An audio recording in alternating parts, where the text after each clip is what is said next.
Hello, and welcome to our second program in our heart health series called Is Your Plate Heart Healthy? My name is Melanie Harris, and I will be your moderator for today's session. A few things I want to remind you, though, before we get started. Last week, we presented Heart Health with Dr. Hayes, so if you haven't done so already, please view that program on demand to learn all about the importance of heart health. Your microphone will be muted during today's session, so please be sure to use that Q&A tool on your screen should you have any questions during the program. We will be sure to answer those questions at the end of our program or shortly after if we run out of time.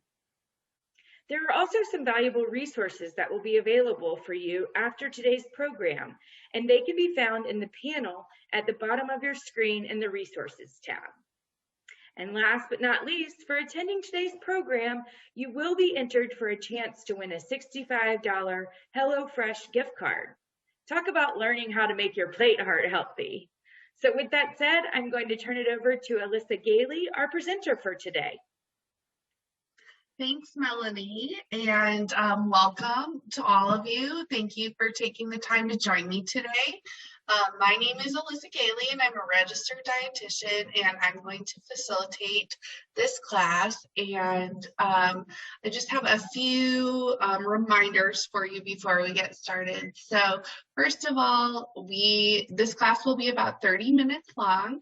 And we will have a Q&A session at the end, so be sure to submit those questions. And then all the information here, just wanted to remind you all that it doesn't replace the professional medical health care advice. So if you hear anything during today's class that inspires you to make a change, just be sure to talk with your doctor first. All right, so let's get started.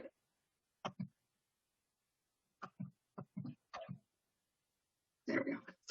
Okay, so today you're going to learn the basics of heart health. So by now, most of us have heard that eating a lot of cholesterol and saturated fat isn't good for our hearts. And maybe some of you have made changes based on that advice, like cutting back on eggs and bacon at breakfast. And maybe you'd like to make a change, but you're not really sure where to start. And that's kind of what we're going to be talking about today. So like I said, we're going to learn the basics of heart disease, high blood pressure, and high cholesterol. We're also going to talk about a heart healthy diet, and that there are a lot of foods you might want to stay away from. And we're not just going to talk about what we can't eat. We're also going to talk about heart healthy foods and really how you can incorporate them into your diet.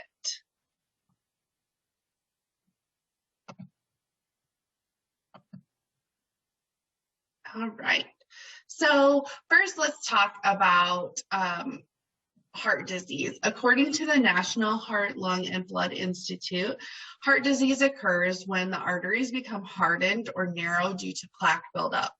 Risk factors for heart disease include high blood pressure and high cholesterol. So high blood pressure is the force of blood pushing against the walls of the arteries. If this force is too high for too long, it can damage the heart and blood vessels, which can lead to heart disease. And then cholesterol is a waxy, fat-like substance that is found in the body. And if too much of it builds up inside the arteries, it makes it hard for blood to flow through them. Over time, the blood vessels can become too narrowed for blood to flow through, leading to heart disease. So many of the nutrition concepts we're going to be talking about today help prevent these conditions.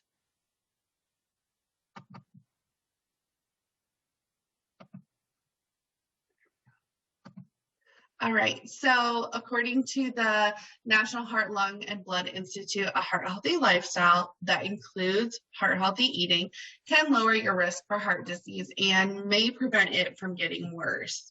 A heart healthy diet is one that includes the right types of fats, limits salt and added sugars, focuses on fiber, emphasizes lots of fruits and vegetables, and balances portion sizes.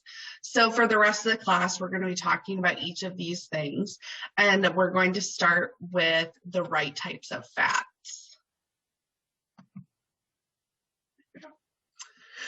Okay, first up is fats. There are three different types of fats. We have unsaturated, saturated, and trans fats. And according to the American Heart Association, fats have a lot of important functions in the human body. So you do need some of them in your diet, but they're not created equally. Some types of fats can have negative effects on your health, while others do have benefits. Unsaturated fats, which include monounsaturated and polyunsaturated fats, have heart health benefits. The American Heart Association says that when eaten in moderation and consumed in place of unhealthy fats, unsaturated fats may help keep your heart healthy by lowering bad cholesterol levels. So these types of fats are found in foods like canola and olive oil, avocados, natural peanut butter, nuts and seeds, and fatty fish like salmon. Saturated and trans fats, on the other hand, might increase your risk of certain conditions. So they may raise the levels of bad cholesterol in the blood. And for this reason, they're not recommended as part of a heart healthy eating plan. So you can find saturated fats in red meat and full fat dairy products. Trans fats a lot of times are found in fast food items and foods with partially hydrogenated oils.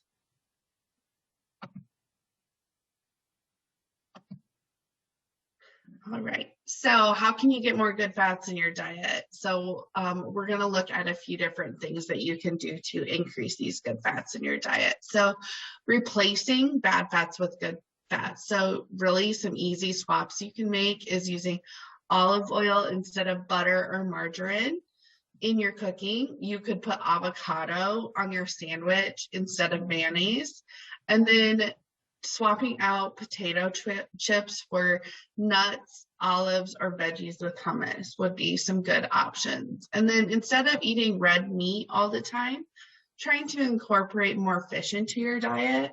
So fatty cold water fish are really rich in omega-3 fatty acids, and you can also look for lean cuts of beef and pork and remove the skin from your poultry. And one of the recommendations I have is when you're looking for lean cuts, looking for the word loin or round means that it's a little bit leaner. So that might help you when you're trying to pick those things out.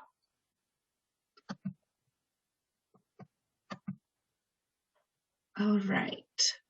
So according to the American Heart Association, 9 out of 10 of us are consuming too much sodium. And so your heart is the part of your body most affected by consuming too much sodium. And that makes your heart work harder, and it increases the risk of hypertension or high blood pressure, heart attack, and stroke. So reducing sodium is sometimes difficult, but it can be done. And I have some tips for you. So first, try to avoid processed and restaurant foods. The Centers for Disease Control and Prevention says that the majority of the sodium in the American diet comes from these two sources. You can also look for low sodium versions of the foods you eat. So choosing foods that might be packed in water instead of broth and salt, as well as buying foods that are labeled low sodium, sodium free, or no salt added. Another thing, if you are purchasing canned foods, you could also rinse that item. That gets a lot of the sodium out as well. So if the low sodium or sodium free option isn't available, that is always a good option. When you do look at labels, you want to look at the amount of sodium in packaged foods by looking at that label, and as well as the ingredients list. And so sodium is always listed on the label in milligrams, and so just be sure to check that out. And then you also could add herbs and other seasonings to your food instead of salt. These can help add flavor to your foods without the extra sodium. And lastly, just be sure to be patient. It will take some time for your taste buds to adjust, but they will adjust eventually, and you'll get used to having a lower salt in your diet. And then my last tip would be to just don't even put the salt shaker on your table. A lot of times it's just a habit for us to sprinkle our salt on our food before even tasting it. So just removing that a lot of times will help us as well.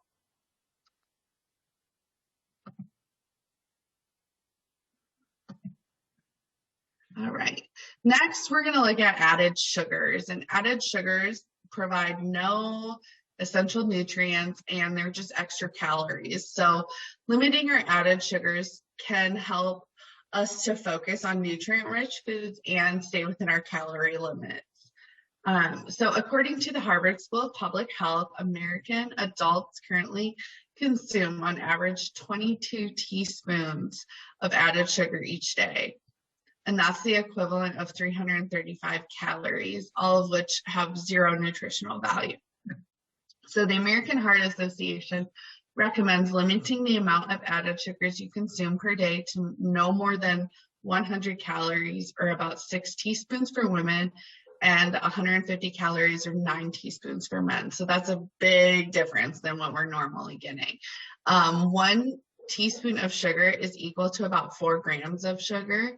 And so 6 teaspoons of sugar is about 24 grams, and 9 teaspoons of sugar is about 36 grams. So if you're looking at the nutrition label and it has grams, you can just calculate at about how many teaspoons that is.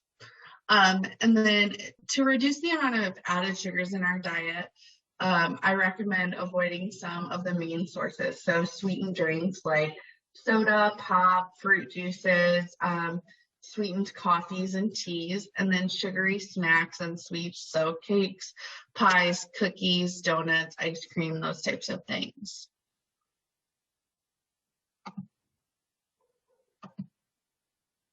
All right. So we want to make sure to include fiber. So the National Heart, Lung, and Blood Institute recommends getting at least 5 to 10 grams of soluble fiber per day, with 10 to 25 grams per day being even better. There are 2 types of fiber. There's insoluble and soluble fiber. Insoluble fiber helps keep your digestive system moving, but soluble fiber can help lower LDL, or the bad cholesterol. So during digestion, it dissolves into this gel-like substance, and it helps block cholesterol and fat from being absorbed.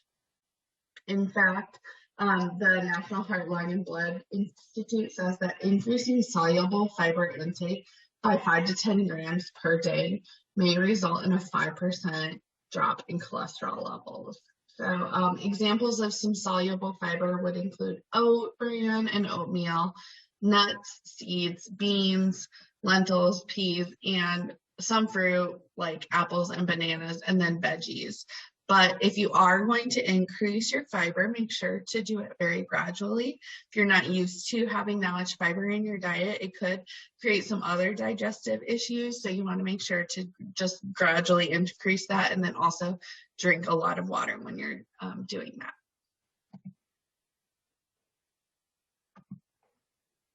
All right, so you're probably not surprised, but I'm going to tell you to eat your fruits and vegetables, and that they have a lot of health benefits for us. So according to the Harvard School of Public Health, a diet rich in fruits and vegetables can lower blood pressure, reduce the risk of heart disease and stroke, and could prevent some types of cancer. So trying to get more fruits and vegetables. A few tips I have for you is keeping them out where you can see them. So that way, if you're looking for a snack, they're right there and available. And so a lot of times I will keep a bowl of fruit on my counter. And then another option would be to, like, when you get them home, cutting them up. So when you open the fridge, they're already cut up and ready. So you're not like, oh, well, I have to cut that up, and not wanting to do that. And then trying to buy fresh whenever you can. This will ensure that you're avoiding that unnecessary sodium.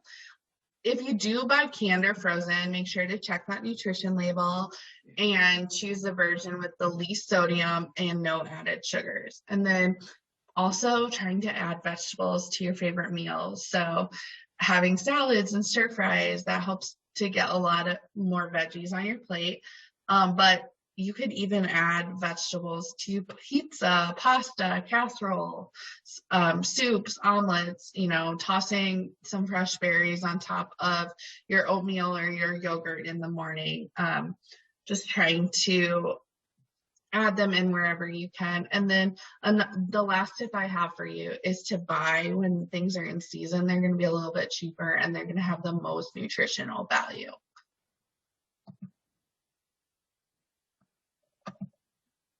All right. So in addition to the things we've discussed, it's really important to practice portion control. According to the Mayo Clinic, how much you eat may be just as important as what you eat. And it's really hard to keep portions small when it seems like they keep getting bigger and bigger. So a few tips I have for you: measuring your foods using measuring cups, spoons, and even a scale sometimes. That can help you keep the portion size smaller, and it really helps you to gauge, like, what does a cup of cereal actually look like. Using your hand as a guide. So your palm is about the size of 3 ounces of meat or fish. The tip of your thumb is about a teaspoon, and then your whole thumb is about an ounce of food. So cheese is a good indicator, and then your fist is about 1 cup. So those are some really easy things if you're out to eat to use. And then using a small plate or bowl, so using a salad plate instead of a dinner plate. This helps you, kind of tricks your brain into thinking that your plate is full, and you feel like you're getting enough without overeating. And then trying to make your own single serving packs. So reportioning foods that come in large servings. So for instance, nuts, chips, cereal, those things come in big boxes. So breaking them down into individual portions or small, into bags or small storage containers. That can help. And then listen to your hunger cues and do your best to stop eating when you feel satisfied and not overly full. So really taking the time to eat will also help with that, because it does take your brain a little bit of time to really realize that you are full. So just take some time when you eat.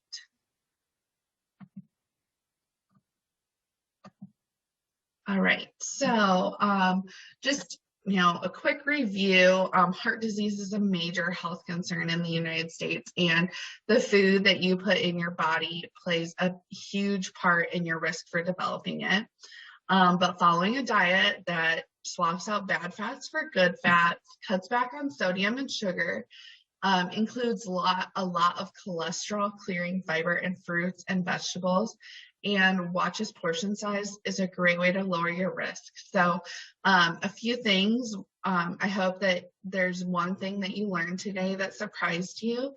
And then I also hope that there's one change that you plan to make based on today's class.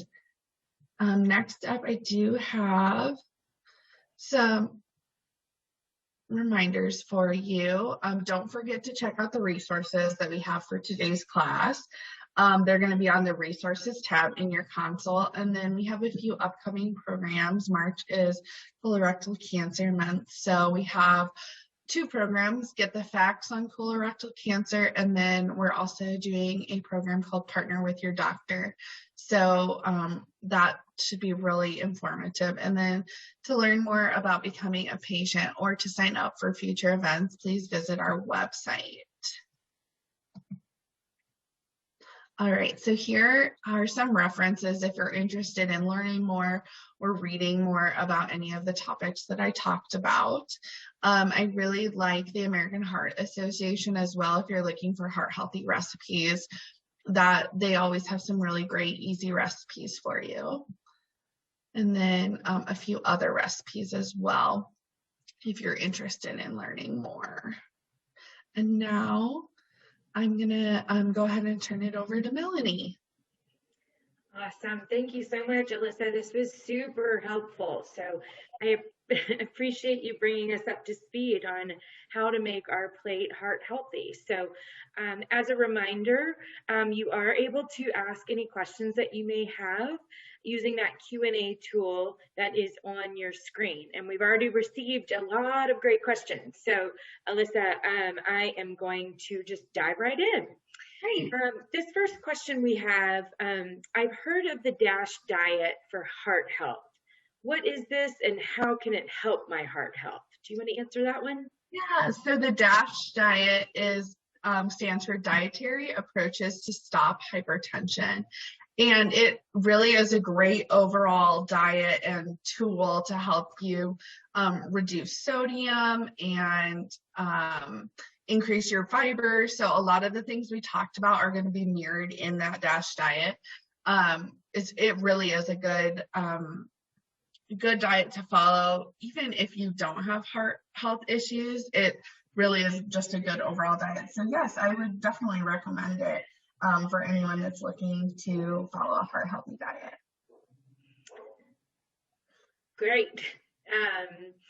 So this next question is about the Mediterranean diet. Is this something that can be good for heart health as well?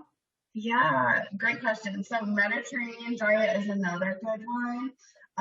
The Mediterranean diet really focuses on healthy fats, so lots of olive oils, salmon, avocados, those types of healthy fats. So really the Mediterranean diet is going to be very similar to a heart healthy diet. So both the DASH diet, Mediterranean diet follow the things that we've talked about today. And so I would definitely recommend either one of those if you're trying to follow a healthy diet. Got it. And you started to touch on this, but just as a reminder, can you give some recommendations on healthy fats that people should be eating? Yeah, so healthy fats, olive oil is always a good option. Canola oil is another one if you're doing any baking and you don't want that flavor from the olive oil. And then nuts and seeds are going to have healthy fats in them, as well as fatty fish. So salmon is a really good option. And then avocados actually are a good healthy fat source. So those are kind of a few that you could try to incorporate and trying to, use less of, vegetable oils, butter, margarine, those types of things. Avocados are some of my favorites. This next question, how do I read a nutrition label to look for sodium? That's a great question.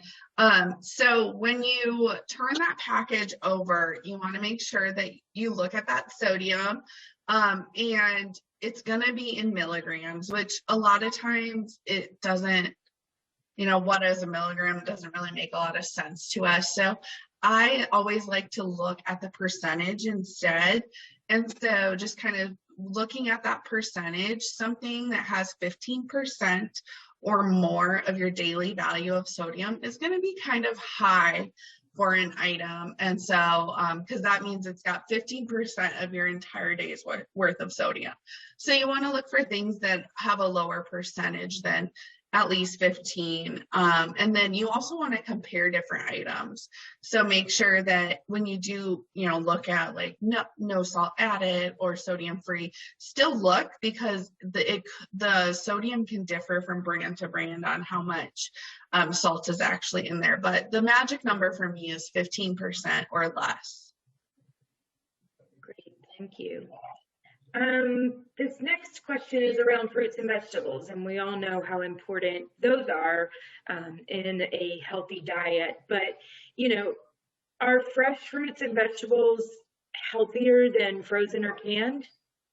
So not necessarily. I always, fresh, frozen, and canned really nutritionally can be very similar, especially if you live in the Midwest where it's really cold and you're probably not getting any, you're not going down the street and, getting fresh fruits and vegetables. They're coming from quite a distance. So sometimes then the frozen is going to have more nutrients for you. So the biggest thing to look out for when you're looking at something that is canned is what's it canned in. You want to make sure if it's fruit, it's canned in its own juices or in water. If it's a vegetable, is it a low sodium option? And then another thing you can also do to even eliminate more sodium and more sugar is to rinse those items. That will get a lot of that extra stuff out. And then when you're looking at frozen, just checking the label, seeing if there's any, sauces added that a lot of times will add a lot of sodium. So you just want that plain fruit and vegetable. Thank you so much. So I know you touched on this, but are there other ways to reduce added sugars besides rinsing? So another, a few other things you can do is just really look at the labels and watch what you are consuming. A lot of times they're adding sugar to kind of really make that something that you really want to eat again and again. And so just trying to look at the label. There is now right on the label, it will say like added sugars. It won't just have it included in the sugars. You can actually see how much sugar is added to that item.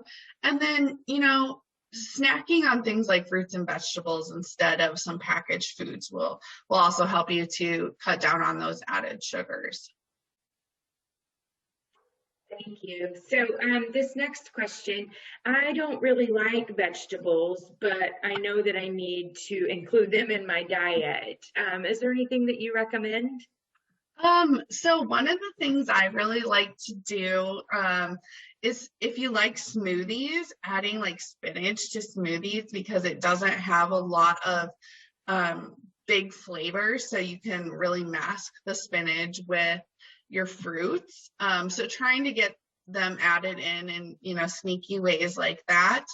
Or just, focus on the ones that you do like. You don't have to love kale to follow a heart healthy diet. So just focus on those vegetables that you really enjoy. And then, you can always, another thing that some of my clients have done has been like to puree up like carrots and throw it in like a tomato sauce for spaghetti. So you're getting a little extra oomph in there without, anyone really knowing. Great. And I know in the presentation you talked about replacing salt with, some different types of seasonings. So I bet that could help too. Oh yeah, definitely. Great. And then we've got one more question here before we wrap up today's program. Why is a diet rich in fiber so good for a patient? Yeah, so there's a couple different reasons. I always like to, fiber, I like to compare it to a broom. It kind of is the broom that kind of sweeps through our digestive tract and kind of cleans things up. And it also helps us to prevent from absorbing that fat and cholesterol. So when we have more fiber in our diet, we don't absorb as much of that other stuff. And then it really does just help to clean out our system and get rid of a lot of things. So that's why it's so important. Yes. And for our audience, would you like to name just some good fiber choices? Sure. So oatmeal is a really great source of fiber. Also, if you are eating like breads and things, trying to look for whole grain or whole wheat on the label, that's going to have better amounts of fiber, as well as like brown rice as opposed to white rice. Things that like that are going to be really good for you. Great. Thank you so much. Well, this program was super informative, and I really appreciate you taking time out of your day to chat with us about the importance of having a heart healthy plate. And to our audience, we appreciate you being here as well. We hope that you have found this program to be very helpful. Like I mentioned earlier, we've got some very helpful resources in that resources tab on your console, and we are always happy to answer any other questions you might have. So you can either enter it into that Q&A box and it will shoot us an email, or you can hit the contact us button on the console, and we would be happy to help you any way we can. So for attending today's program, you are going to be entered for a chance to win a $65 HelloFresh gift card. So we look forward to announcing the winners, and we hope that you'll join us in March as we celebrate colorectal cancer. So, or not celebrating colorectal cancer, but colorectal cancer month. So thank you for joining us, and we hope we'll see you again soon. Thank you so much. Thank you. Thanks.